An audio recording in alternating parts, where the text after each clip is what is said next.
Discuss చేద్దాం. భరత్, బంగ్లాదేశ్ హిందువుల దాడుల వెనుక కుట్ర ఉందనే ఆరోపణలు వినిపిస్తున్నాయి, నిజమేనా? 1 year గా జరుగుతుంది అదే కదా. చాలా పెద్ద కుట్ర కంటే ఇంకా పెద్ద పదం ఏదైనా వాడాల్సి వస్తే అది వాడాలి. 1.5 year గా జరుగుతుంది. ఏంటంటే ఫండమెంటలిజం పెరిగి అక్కడ ఇస్లాం ఫండమెంటలిజం పెరిగి ఉంటే మా మతం ఉండాలి, ఇంకా వేరే మతస్థులు ఉండకూడదు, ఇది ఇస్లామిక్ కంట్రీ, ఇక్కడ వేరే ఎవరు బతకూడదు అన్న విధంగా బిహేవ్ చాలా రోజుల నుంచి జరుగుతోంది. ఇప్పుడు మళ్ళీ స్టార్ట్ అయింది. అది కొంత షేక్ హసీనా వాజేద్ కొంత కట్టడి చేసింది, దాన్ని ఇస్లామిక్ ఎక్స్ట్రీమిజాన్ని కట్టడి చేసింది. దాన్ని ఇప్పుడు లాస్ట్ 1.5 year గా అది పూర్తిగా వెళ్ళింది. ఎందుకంటే 30% ఉండే హిందూ పాపులేషన్ ఇవాళ 8%కు చేరింది. 8% అంటే ఇప్పటికీ 1.3 కోట్ల మంది ఉన్నారు బంగ్లాదేశ్లో హిందువులు. 17 కోట్ల పాపులేషన్ వాళ్ళది.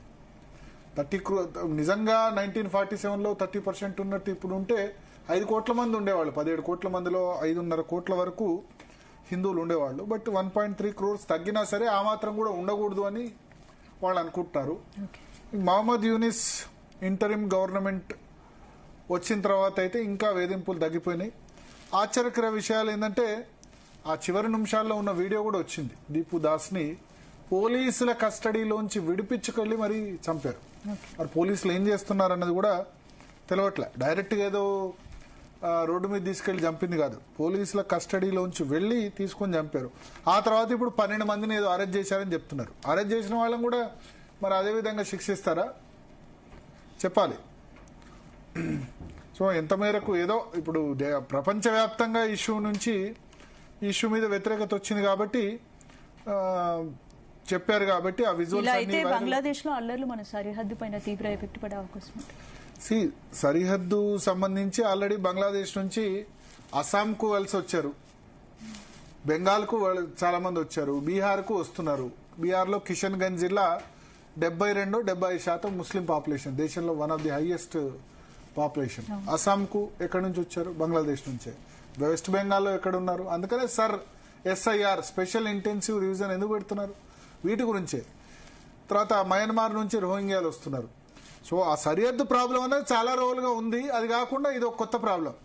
సరే, ఆ సరిహద్దులోంచి ఉన్న ఇప్పుడు సఫర్ అయిన హిందువులు వచ్చి నేనైతే చెప్తున్నా, ఆ 1.3 కోట్ల మంది హిందువుల్ని మన దగ్గర తీసుకోవడం పెద్ద కష్టమేం కాదు. 130 కోట్ల మంది ఉన్నాం మనం. 1.3 crores అంటే ఇంకొక 1% పాపులేషన్ యాడ్ అవుతారు.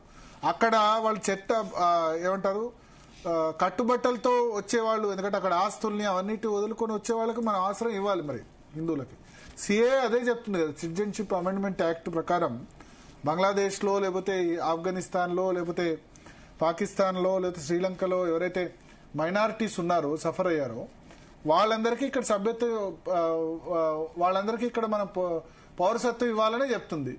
అప్పుడు గొడవ చేసే ప్రతిపక్షాలు ఏంది, ముస్లింలకు ఎందుకు ఇవ్వరండి? ముస్లింలకు ఇబ్బంది ఏముంది? బంగ్లాదేశ్లో అది ఇస్లామిక్ రాజ్యం, ఆఫ్ఘనిస్తాన్ ఇస్లామిక్ రాజ్యం, పాకిస్తాన్ ఇస్లామిక్ కంట్రీ.